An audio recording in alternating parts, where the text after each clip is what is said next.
हजारो माणसं लग्नाला हजर असतात.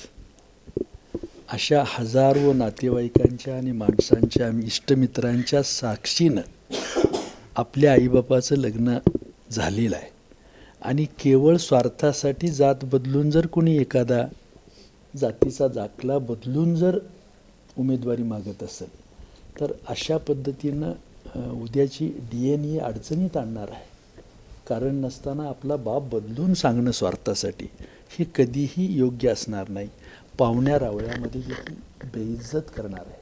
परंतु उमेदवारीच्या अट्टहासापायी आता उद्याच्याला महिला आरक्षणाचं धोरण आलं. 2026 साली महिला धोरण हे अस्तित्वात येणार आहे आणि 181 खासदार महिला देशातून जाणार आहेत.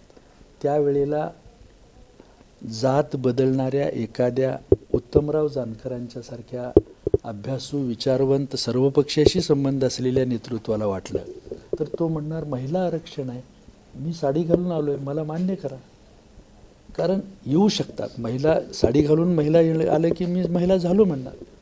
तर हे देखील घडू शकतं आणि हे इतकं आजपर्यंत इतकं वाढलेलं आहे. विशेषतः हिंदू खाटीक समाजानं तर चंगच बांधला आहे. अनेक ठिकाणी अशा घटना घडत आहेत.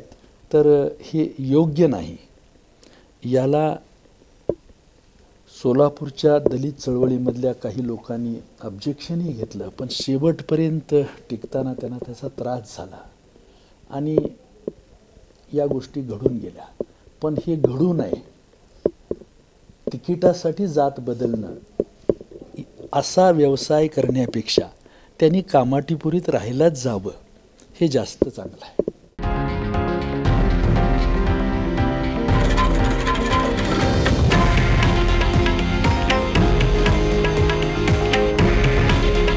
हे आहे देशातील नंबर 1 न्यूज नेटवर्क आणि आपण पाहत आहात TV9 मराठी.